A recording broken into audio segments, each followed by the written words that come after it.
یہ بات آیا ہے غیر مقلدین اپنے آپ کو علم حدیث کا بہت بڑا عالم کہتے ہیں، اس دعوے کے باوجود آج تک ان کو یہ جرأت نہ ہو سکی کہ سیدی اعلیٰ حضرت کی رسالے حاجز البحرین کا رد پیش کر سکے۔ ناظرین کرام، بسم اللہ الرحمن الرحیم، وما ينطق عن الهوى إن هو إلا وحي يوحى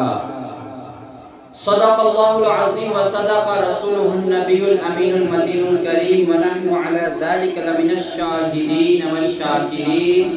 والحمد لله رب العالمين۔ آئیے ہم اور آپ سب سے پہلے آقا کریم رؤوف الرحیم خاتم الانبیاء والمرسلین حضور احمد مجتبی محمد مصطفیٰ صلی اللہ تعالی علیہ وسلم کی بارگاہ بے کس پناہ میں خلوص و محبت کے ساتھ، عاجزی و انکساری کے ساتھ اپنے دل کو گنبد خضرا کی طرف متوجہ کرتے ہوئے درود و سلام کا نذرانہ پیش کریں، پڑھیں اللہم صلی علی سیدنا شفیعنا حبیبنا و مولانا محمد وبارک وسلم صلاۃ و سلاما علیک یا رسول اللہ، صلاۃ و سلاما علیک یا حبیب اللہ، صلاۃ و سلاما علیک یا خاتم الانبیاء والمرسلین صلی اللہ تعالی علیہ وسلم۔ اللہ رب العزت کا بے انتہا فضل و احسان ہے کہ اس نے اپنے محبوب بندوں میں سے دو عظیم بندوں کا ذکر کرنے کی توفیق عطا فرمائی ہے۔ آج جہاں ایک طرف دنیائے سنیت میں عرص رضوی کی بہاریں ہیں تو دوسری طرف عرص مخدومی کی بھی بہاریں ہیں۔ آج کی اس محفل کے شرکا ہر دو شخصیات پر اپنی معلومات آپ کے سامنے پیش کر رہے ہیں۔ مجھے امام عشق و محبت مجدد دین و ملت الشاہ امام احمد رضا خان فاضل بریلی علیہ رحمت و رضوان کے تعلق سے آپ سے گفتگو کرنی ہے۔ موضوع ہے امام احمد رضا اور علم حدیث۔ ناظرین کرام، میں نے آیہ مبارکہ کی تلاوت کی ہے، دو آیتوں کی۔ رب العزت فرماتا ہے پیارے آقا صلی اللہ علیہ وسلم کے بارے میں چاہتا ہوں کہ پہلے تھوڑا حدیث اور محدث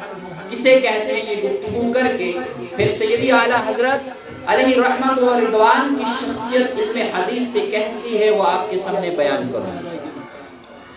اللہ تعالیٰ فرماتا ہے وما ينطق عن الهوى، یہ محمد صلی اللہ علیہ وسلم اپنی طرف سے کوئی بات نہیں کرتے ہیں، ان هو الا وحی یوحا، یہ وہی بات کرتے ہیں جو ان کی طرف وحی کی جاتی ہے۔ گویا کہ پیارے آقا صلی اللہ تعالی علیہ وسلم کی زبان مبارک سے جو بھی بات نکلتی ہے اور آپ صلی اللہ تعالی علیہ وسلم کا کوئی بھی عمل و فعل ہوتا ہے وہ من جانب اللہ ہوتا ہے۔ آپ طلبہ ہیں، جانتے ہیں کہ نبی کریم صلی اللہ تعالی علیہ وسلم نے جو کچھ بیان فرمایا وہ وحی ہی وحی ہے۔ اب اگر وہ وحی مطلوع ہے تو اسے قرآن کہتے ہیں، اور اگر وحی غیر مطلوع ہے تو اس کو حدیث کہتے ہیں۔ حدیث نبی پاک صلی اللہ تعالی علیہ وسلم کے قول و فعل و عمل کو کہتے ہیں، اور محدث اس انسان کو کہتے ہیں کہ جو حدیث کی روایت و درایت اور روات کے احوال سے شغف کامل رکھتا ہو۔ ناظرین کرام، چونکہ ایک خاص موضوع ہے میں اسی پر گفتگو کروں گا، ذرا توجہ سے سماعت کیجئے گا۔ امام احمد رضا خان فاضل بریلی علیہ رحمت و رضوان حدیث اور اس کے متعلقات پر بڑی وسیع اور گہری نظر رکھتے تھے۔ طرق حدیث ہو یا مشکلات حدیث ہو، ناسخ و منسوخ ہو، راجح و مرجوح ہو، وجوہ استدلال ہو یا اسماء الرجال ہو، ان تمام امور پر امام احمد رضا دسترس کامل رکھتے تھے، اور یہ ساری چیزیں ہمیشہ آپ کو مستحضر رہتی تھی۔ امام احمد رضا خان فاضل بریلوی کی شان محدثانہ کیسی شان ہے، آپ یہ مقولہ جانتے ہیں، عالم را عالم شناسر، محدث را محدث شناسر، ایک محدث کو محدث ہی پہچانتا ہے۔ ذرا امام احمد رضا خان علیہ رحمت و رضوان کی محدثانہ شان محدث اعظم ہند علامہ سید محمد اشرفی الجیلانی محدث کچھوچوی سے سماعت کیجیے گا۔ محدث کچھوچوی فرماتے ہیں کہ اعلیٰ حضرت امام عشق و محبت سیدنا امام احمد رضا خان علیہ رحمت و رضوان کے علم حدیث کا اندازہ اس سے لگائیے کہ جتنی حدیثیں علم فقہ کی ماخذ ہیں ہر وقت آپ کے پیش نظر رہتی تھی، اور وہ جتنی حدیثیں کہ جن سے فقہ حنفی پر بظاہر زد پڑتی ہے ان کی روایت و درایت کی خامیاں ہمیشہ آپ کو ازبر رہتی تھی۔ امام احمد رضا فاضل بریلوی کی شان محدثانہ محدث کچھوچوی فرماتے ہیں کہ امام احمد رضا خان محدث ایسے محدث تھے کہ علم حدیث میں فن اسماء الرجال سب سے بڑا فن ہے۔ امام احمد رضا خان علیہ رحمت و رضوان کے سامنے جب کوئی حدیث پڑھی جاتی اور حدیث کے راوی کے بارے میں دریافت کیا جاتا تو امام احمد رضا خان اس راوی کے جرح و تعدیل میں جن الفاظ کو بیان کرتے تھے، جب اٹھا کے التقریب کو دیکھا جاتا، التہذیب کو دیکھا جاتا، التذہیب کو دیکھا جاتا، محدث کچھوچوی فرماتے ہیں کہ جو الفاظ جرح و تعدیل کے امام احمد رضا خان فاضل بریلوی بیان فرماتے تھے وہی الفاظ تقریب میں ہوتے، وہی الفاظ تہذیب میں ہوتے، وہی الفاظ التہذیب میں ہوتے۔ سبحان اللہ۔ اسے کچھوچوی فرماتے ہیں کہ اسے کہتے ہیں وسعت علمی، علم سے شرف کامل اور مطالعے کی وسعت۔ ناظرین کرام، امام احمد رضا خان علیہ رحمت و رضوان جس موضوع پر قلم اٹھاتے ہیں دلائل و براہین کا انبار لگا دیتے ہیں۔ آپ کسی بھی مسئلے پر طاہرانہ نظر ڈالنے کے بجائے اس علم کی تحقیق و تفتیش کی حد تک پہنچتے ہیں۔ گویا کہ آپ جب کوئی مسئلہ لکھتے ہیں کہ آپ مسئلے کی تفسیر اور تنقیح پر آتے ہیں تو سمندر کے دریا اور دریا کی وسعت کا نقشہ کھینچ دیتے ہیں۔ امام احمد رضا فاضل بریلوی جب فقہاء متقدمین کے اقوال مختلفہ اور احادیث میں بظاہر تضاد پر تطبیق دیتے ہیں تو ایسا لگتا ہے کہ گویا کہ اقوال فقہاء میں کوئی اختلاف نہیں تھا اور احادیث میں کوئی تضاد نہیں تھا۔ امام احمد رضا خان فاضل بریلوی علیہ رحمت و رضوان ترقِ حدیث میں کتنے ماہر تھے، ذرا اس واقعے سے اندازہ لگائیے گا کہ ایک مرتبہ بنگال سے ایک استفتاء آیا کہ ہمارے علاقے میں لوگ جب ہیضہ یا قحط سالی پڑتی ہے یا کوئی وبا آتی ہے تو بلا کو دور کرنے کے لیے، بلا کو دفن کرنے کے لیے لوگ گیہوں چاول کا کھانا پکاتے ہیں، علماء کرام کو بلاتے ہیں اور لوگوں کو کھانا کھلاتے ہیں۔ کیا ایسی دعوت کرنا جائز ہے؟ امام احمد رضا فاضل بریلوی سے جب یہ سوال ہوتا ہے آپ جواباً ارشاد فرماتے ہیں کہ بے شک ایسا کھانا پکانا اور اس طرح کی دعوت کرنا بالکل جائز و درست ہے، شریعت مطہرہ میں اس کی ہرگز کوئی ممانعت نہیں ہے۔ یہ فرمانے کے بعد آپ اس دعوے پر 60 حدیثیں پیش کرتے ہیں۔ ذرا اندازہ لگائیے، ایک مسئلے پر ایک محدث 2 یا 3 حدیثیں پیش کرتا ہے، لیکن امام احمد رضا کی شان حدیثی یہ ہے کہ آپ ایک مسئلے کے دعوے پر 60 حدیثیں پیش کرتے ہیں۔ ان احادیث میں سے جب آپ یہ حدیث مبارکہ پیش کرتے ہیں الدرجات افشاء السلام واطعام الطعام والصلاة باللیل والناس نیام، کہ اللہ تبارک و تعالیٰ کی بارگاہ میں چند امور ہیں جو درجوں کو بلند کرنے والے ہیں، ان میں سے سلام کو پھیلانا ہے، ہر طرح کے لوگوں کو کھانا کھلانا ہے اور رات میں نماز پڑھنا ہے جب لوگ سو رہے ہوں۔ یہ حدیث نقل کرنے کے بعد جب اس کی تخریج کی طرف آپ توجہ فرماتے ہیں تو ارشاد فرماتے ہیں کہ یہ حدیث پاک اس مشہور و مستفیض حدیث کا جز ہے جس میں یہ فرمایا گیا کہ اللہ تبارک و تعالی نے پیارے آقا محمد رسول اللہ صلی اللہ علیہ وسلم کو اپنی زیارت سے مشرف فرمایا اور اپنے دست قدرت کو اپنی شان کے لائق پیارے آقا صلی اللہ علیہ وسلم کے دونوں کندھوں مبارک کے درمیان رکھا تو پیارے آقا صلی اللہ علیہ وسلم فرماتے ہیں وَتَجَلَّى لِي كُلُّ شَيْءٍ وَعَرَفْتُ کہ میرے سامنے ہر چیز منکشف ہو گئی اور میں نے ہر چیز کو پہچان لیا۔ اب ذرا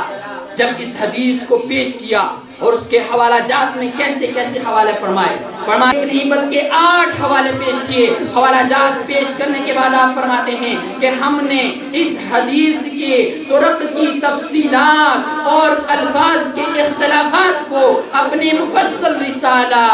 سلطنت المصطفیٰ فی ملکوت کل الورا میں تفصیلاً بیان کر دیا ہے۔ ناظرین کرام، یہ جو فتویٰ آپ سے استفتاح ہوا تھا بنگال سے، اس پر آپ نے مستقل رسالہ لکھا اور اس کا نام دیا راد القحط والوبا بدعوت الجیران و مواسات الفقراء، اور آپ نے اس رسالے کو ماہ ربیع الاخر میں مکمل فرمایا۔ اب ذرا دیکھیے گا، امام احمد رضا خان فاضل بریلی طرق حدیث پر آتے ہیں تو رسالہ تحریر فرماتے ہیں، تخریج احادیث پر آتے ہیں تو آپ نے ایک رسالہ الروض البہیج فی آداب التخریج لکھا۔ اور حضرین کرام، امام احمد رضا خان فاضل بریلی کی شان کیا شان تھی، ذرا اسماء الرجال کے اعتبار سے یہ ایک بات آپ سماعت کیجئے گا اور سمجھنے کی کوشش کیجئے گا کہ آپ کے سامنے یہ ایک استفتاح ہوا کہ 2 نمازوں کو اکٹھا کرنا یعنی ظہر و عصر کو اکٹھا کر کے پڑھنا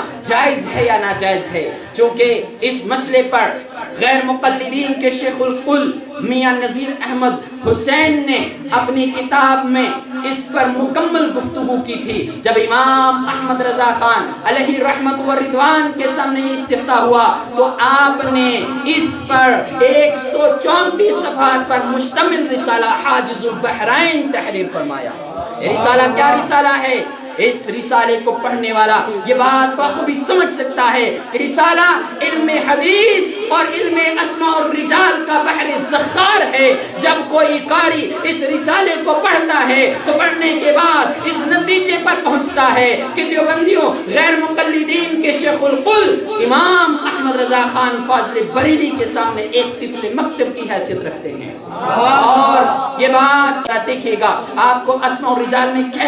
کیسی دسترس حاصل تھی۔ فرماتے ہیں کہ حضرت امام نسائی نے حضرت امام نافع سے روایت کی ہے کہ ایک مرتبہ ہم ابن عباس رضی اللہ تعالی عنہ کے ساتھ ایک سفر میں جا رہے تھے۔ آپ بہت تیزی سے سفر کر رہے تھے۔ جب شفق غروب ہونے کے قریب ہوئی آپ اترے اور آپ نے عصر کی نماز ادا فرمائی، آپ نے مغرب کی نماز ادا فرمائی، پھر جب شفق غروب ہو گئی تو آپ نے عشاء کی نماز ادا فرمائی۔ امام احمد رضا خان علیہ رحمت و رضوان فرماتے ہیں کہ اس حدیث سے ظاہر ہے کہ آپ نے ہرگز 2 نمازوں کو اکٹھا نہیں کیا بلکہ دونوں کو عملاً اور صورتاً اکٹھا فرمایا ہے۔ چونکہ یہ بات غیر مقلدین کے شیخ القل نذیر احمد حسین کے مدعی کے خلاف تھی، اس نے اس پر اعتراض کیا کہ امام نسائی کے روات میں ایک راوی ولید بن قاسم ہیں جو خطا کرتے ہیں اور ان کے بارے میں علم اسماء الرجال کی کتاب التقریب میں صدوق یخطی کے الفاظ آئے ہیں، گویا کہ یہ روایت صحیح نہیں ہے۔ اب ذرا اندازہ کیجئے گا، امام احمد رضا خان جو فقہ میں الگ شان رکھتے ہیں، حدیث میں بھی الگ شان رکھتے ہیں اور دیگر تمام علوم مروجہ و غیر مروجہ میں ید طولہ رکھتے ہیں، فن اسماء الرجال میں آپ کی کیا شان تھی؟ امام احمد رضا خان اس اعتراض پر چند طور پر گرفت فرماتے ہیں، کہتے ہیں کہ یہ تحریف ہے۔ یہ کیا ہے؟ تحریف۔ دراصل آپ ابھی علم اسماء الرجال سے واقف نہیں ہیں، اگر آپ علم حدیث پڑھ رہے ہیں تو اس کے بعد علم اسماء الرجال ضرور پڑھیے گا، اس میں آپ کو ملے گا۔ ذرا یہاں سنیے گا کیا فرماتے ہیں کہ یہ تحریف ہے۔ امام نسائی نے صرف ولید کا نام ذکر کیا ہے، یہ میاں صاحب نے اپنی طرف سے از راہ چلا کی آگے اس نام کا راوی ذکر کیا ہے جو اسی طبقے کا ہے، امام نسائی کی روایت میں سے ہے۔ جبکہ یہاں جن صحابی سے یہ روایت ہے یا تابعی سے روایت ہے، وہ ولید بن قاسم نہیں بلکہ ولید بن مسلم ہیں، جو امام مسلم کے روات میں سے ہیں اور ائمہ ثقات میں سے ہیں اور حفاظ علام میں سے ہیں۔ اور پھر فرمایا کہ اگر امام انہوں نے یہ جو تحریف کی ہے وہ تو ایک طرف، اگر اس طرف اسی بات کو مان لیا جائے کہ وہ صدوق یختی کے ان کے الفاظ آئے ہیں، تو آپ نے گرفت فرمائی کہ بخاری و مسلم میں تقریباً 31 ایسے روات ہیں جن کے بارے میں فن اسماء الرجال کی کتابوں میں اخطاء و کثیر الخطا کے الفاظ آئے ہیں۔ گویا کہ فن اسماء الرجال کے اعتبار سے آپ نے ان غیر مقلدین کا ایسا رد کیا کہ آج تک ان کو جواب نہ مل سکا۔ ناظرین گرامی، امام احمد رضا خان فاضل بریلوی کی شان علم حدیث کے اعتبار سے اتنی اعلیٰ افضل ہے کہ جب آپ حرمین طیبین میں جاتے ہیں تو وہاں کے کبار علماء کرام آپ سے حدیث کی اجازت لیتے ہیں۔